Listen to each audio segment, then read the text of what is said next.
Hi గారు, welcome to our channel. ప్రస్తుతం మనతో పాటు దాము బాలాజీ గారు సీనియర్ జర్నలిస్ట్ ఉన్నారు. వారితో ఒకసారి మాట్లాడదాం. సార్ నమస్కారం. సార్ షర్మిల గారు కొన్ని సెన్సేషనల్ కామెంట్స్ చేశారు సార్. అది అవినాష్ రెడ్డి బయట ఉంటే జగన్మోహన్ రెడ్డి అవినాష్ రెడ్డి ద్వారా సునీతా రెడ్డిని చంపించేస్తాడు అన్న సెన్స్ వచ్చే విధంగా ఆమె మాట్లాడడం జరిగింది. అసలు ఈ కామెంట్స్ ఇప్పుడు వైరల్ అయిపోతున్నాయి. అసలు ఏ కాంటెస్ట్ లో చేసింది, ఎందుకు చేసింది, మరి దీన్ని ఏ విధంగా చూస్తారు సార్ మీరు? మళ్ళొక్కసారి షర్మిల జగన్ మీద విరుచుకుపడింది. అది ఎందుకంటే మొన్న 3వ తేదీ మళ్ళీ వాళ్ళ వివాదం కోర్టులో విచారణకు వచ్చింది. చాలామంది అడ్వకేట్లు చెప్పేది ఏంటంటే, నేను కూడా చాలాసార్లు చెప్పాను, లీగల్గా ఆమెకి జగన్ ఆస్తుల మీద ఎటువంటి హక్కు లేదు. మోరల్గానో లేకపోతే ఇంకొక యాంగిల్లో మాత్రమే మాట్లాడాలి తప్ప లీగల్గా ఆమెకి హక్కు లేదు. సో దాంట్లో మనకు అర్థమైంది ఏమంటే, జగన్ గిఫ్ట్ డీడ్లో ఆమెకు ఆస్తి వాటాలు కొంత ఇచ్చాడు సరస్వతి పవర్లో. తర్వాత ఎంఓయూ రాసిచ్చాడు ఈ అమ్మాయికి, ఈ కేసులన్నీ తొలగిపోయినాక నేను నీకు వాటా ఇస్తాను ఆస్తులని. సో కొన్ని కండిషన్లు పెట్టి ఇచ్చాడు. ఇప్పుడు ఆ అమ్మాయి ఏం చేసింది, ఇతనికి చెప్పకుండా వాళ్ళ అమ్మని ప్రెజర్ చేసి తనకు ఉన్న వాటా 51% వాటాన్ని తన పేరుతో రాసుకునింది అనేది కేసు. ఇప్పుడు ఇది తేల్చాల్సింది అక్కడ ట్రిబ్యునల్లో ఉంది కాబట్టి, లా ట్రిబ్యునల్లో అది తేలుతుంది. సో దాన్ని మన జడ్జిమెంట్ ఇవ్వలేం. కానీ ఓవరాల్ సిచ్యువేషన్ చూస్తే, ఆమె ఫ్రస్ట్రేషన్ చూస్తే ఆమెకి వచ్చే విధంగా లేదు అది. ఎందుకంటే ఇతను చెప్పకుండా గిఫ్ట్ డీడ్లో కూతురికి రాసి చేయడం అనేది చెల్లుతుందా అనేది డౌట్. అది రెండోది, అతని ఒకవేళ అది ఆ వాటా వరకు పక్కన పెట్టినా ఇతని ఆస్తుల్లో ఏమికి లీగల్గా వాటా రాదు. ఇప్పుడు జగన్ మామూలుగా అతను నేను నీకు ప్రేమతో అభిమానంతో రాసిస్తాను అనేది ఎంఓ ఇచ్చాడు. ఈ అమ్మాయి తొందరపడి తనకి కేసులున్నా, ఈడీ స్వాధీనంలో ఉన్నా, కండిషన్ బెయిల్ మీద అతను ఉన్నా, ఈ అమ్మాయి వాళ్ళకి చెప్పకుండా, వాళ్ళు సలహా ఇచ్చినా కూడా కొంతమంది అడ్వకేట్స్ ఇలా చేస్తే మీ అన్నకి బెయిల్ క్యాన్సిల్ అయ్యే అవకాశం ఉంది, ఎందుకంటే వాటాలు బదిలైన జరగకూడదు అంటే కూడా వినకుండా చేయడం పట్ల జగన్ తీవ్ర ఆగ్రహ వ్యక్తం చేశాడు. దాంతో జగన్ కోర్టుకు వెళ్ళాడు ఇది చల్లదని. ఎందుకంటే జగన్ పాయింట్ ఆఫ్ వ్యూ ఏంటంటే, ఇప్పుడు ఇది కానీ నేను గమ్మునుంటే రేపు దీని మీద ఎవడో ఒకరు కోర్టుకు వెళ్తారు, ఇతను ఆస్తులు సైలెంట్గా చేస్తున్నాడు, బెయిల్ కండిషన్ని ఇతను జంప్ చేస్తున్నాడు, కండిషన్లు ఉల్లంఘిస్తున్నాడు అని కోర్టుకు వెళ్ళినప్పుడు రేపు బెయిల్ క్యాన్సిల్ అవ్వచ్చు జగన్కి. ఆల్రెడీ అతని మీద ఎంత ప్రెజర్ ఉంది అనేది తెలిసిందే. సో అది బెయిల్ క్యాన్సిల్ అయితే జైల్లో పోయి కూర్చోవాలి. అందుకని జగన్ నేను కంటెస్ట్ చేయకపోతే ఇదే అనేది అతని పాయింట్ ఆఫ్ వ్యూ. దాన్ని ఏముంటుంది, తల్లి మీద కోర్టుకు పోయినోడు నువ్వు కొడుకా అని ఈ యాంగిల్, అంటే తమిళ మెలో డ్రామా యాంగిల్ తీసుకొచ్చి సెంటిమెంటలైజ్ చేసి మాట్లాడుతుంది తప్ప అతని పాయింట్కి సమాధానం ఇవ్వట్లేదు. అది నెంబర్ 1. నెంబర్ 2, ఇంకొంత ఎక్స్ట్రీమ్కి వెళ్ళి సునీతారెడ్డిని కూడా వీళ్ళు చంపేస్తారు అంటే, జగన్ పేరు డైరెక్ట్గా చెప్పలేదు కానీ అవినాష్ రెడ్డి చంపించేస్తాడు అన్నట్టుగానే మాట్లాడింది ఇండైరెక్ట్గా. అవినాష్ రెడ్డి బయట ఉంటే సునీతారెడ్డి ప్రాణాలకి ప్రమాదం అంటే అర్థం ఏంటి? అవినాష్ రెడ్డి సునీతారెడ్డి ప్రాణాలు తీస్తాడు, ఎందుకంటే ఆల్రెడీ 6 మంది సాక్షులను చంపేశారు. ఈమె ఎలా చెప్తుంది, చంపేశారా లేదని సిట్ ఉంది, యాక్చువల్గా సిట్లో తేలాలి. కానీ ఈమె ఆరోపణ ఏంది, వాళ్ళని జగనే చంపేశాడు. నిజానికి వాళ్ళ పేరెంట్స్ కానీ వాళ్ళ బంధువులు కానీ ఎవరు కంప్లైంట్ ఇలా 6 మంది చనిపోయిన వాళ్ళు వీళ్ళు మాట్లాడుతున్నారు. ఇప్పుడు మొన్న ఆయన రామయ్య వాచ్మెన్ అక్కడ చనిపోయాడు, 80 ఏళ్ళు ఆయనకి ఇప్పటి నుంచో ఆరోగ్యం బాగాలేదు. సో ఆయన చనిపోయాడు.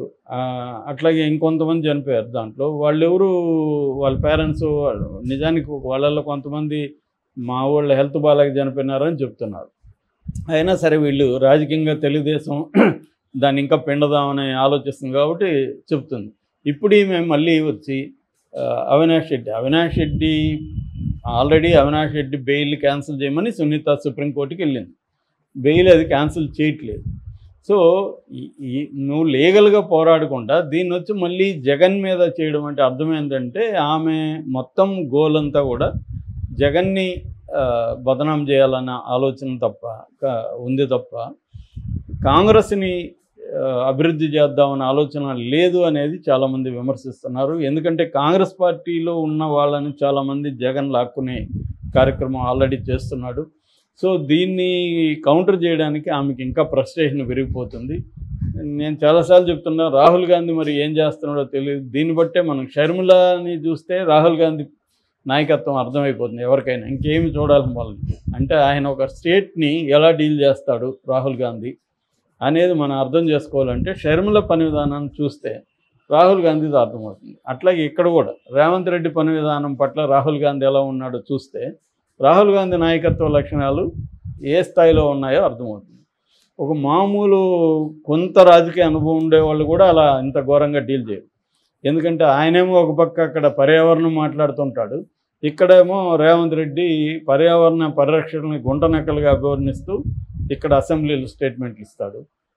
దీన్ని చివరికి సుప్రీంకోర్టే సీరియస్గా తీసుకొని 6 నెలల పాటు ఆపి చాలా సీరియస్గా ఈ ప్రభుత్వానికి వ్యతిరేకంగా కామెంట్లు చేసిన పరిస్థితి ఉంది. నేషనల్ మీడియా అంతా కూడా రాహుల్ గాంధీ హిపోక్రసీ గురించి ఎత్తి చూపిస్తున్నారు.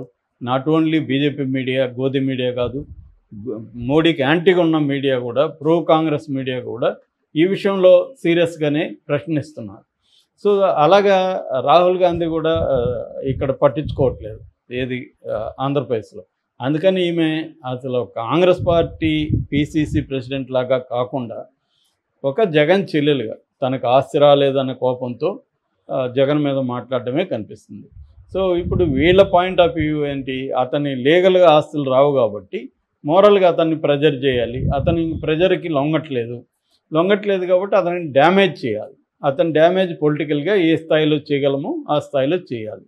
ఇది కనిపిస్తుంది మనకి ఫ్రస్ట్రేషన్ ఈ అమ్మాయిలో. సో ఆ యాంగిల్లో ఎంఐ మాట్లాడింది. ఆల్రెడీ వాళ్ళు కౌంట్లు ఇచ్చారు. ఈమె ఆరోపణలకి కూడా బేస్ ఏం లేదు. ఈమె ఆరోపణలు ఏముంటుంది, రామ్ సింగ్ని బెదిరించి తను ఏదో రాయించుకున్నాడు, సునీతనే హత్య చేసిందని అంటుంది. నిజానికి రామ్ సింగ్ ఉన్నప్పుడు కేసు ఎవరి మీద పెట్టారు, సునీత మీద పెట్టారా? లేదు కదా, వీళ్ళ మీద కదా పెట్టారు. అక్కడ ముద్దాయిగా ఇప్పుడు ఎవరున్నారు, అవినాష్ రెడ్డి ఉన్నాడు, వాళ్ళ నాన్న ఉన్నాడు. ఆల్రెడీ వాళ్ళ నాన్న కొన్ని నెలల పాటు జైల్లో ఉండి వచ్చాడు. 78 ఏళ్ళు, ఆయనకు వెన్నుముక ప్రాబ్లం ఉంది, అయినా కూడా జైలుకి బెయిల్ రాకుండా చేయగలిగారు వీళ్ళు, ఉండి కదా వచ్చాడు.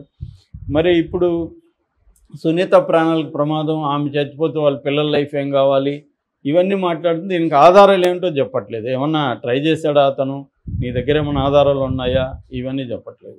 అంటే ఆమె ఇప్పటికి కూడా ఏ రకమైన మార్పు లేదు. ఎంత విమర్శలు కాంగ్రెస్ పార్టీలో వస్తున్నా, ఎందుకంటే రాహుల్ గాంధీ పట్టించుకోలేదు కాబట్టి ఆమె రాహుల్ గాంధీ పట్టించుకొని ఆమెతో మాట్లాడి అసలు నువ్వేం చేస్తున్నావు, మా కాంగ్రెస్ పార్టీ అభివృద్ధి కోసం 8 నెలలు 10 నెలల్లో ఏం చేశావు, ఈ రిపోర్ట్లు ఏమైనా అడుగుతున్నారో లేదో నాకైతే తెలీదు. మనకైతే ఏం కనిపించట్లేదు ఎవరికి కూడా. ఆమె ఎప్పుడు వచ్చినా జగన్ మీద మాట్లాడడం తప్ప ఇంకా వేరే కాంగ్రెస్ పార్టీల్లో నిర్మాణాత్మకంగా పనిచేయడం కానీ, ఉత్సాహం నింపడం కానీ, ఈ ప్రభుత్వ ప్రజల వ్యతిరేక విధానాల పట్ల గట్టిగా మాట్లాడడం కానీ లేదు.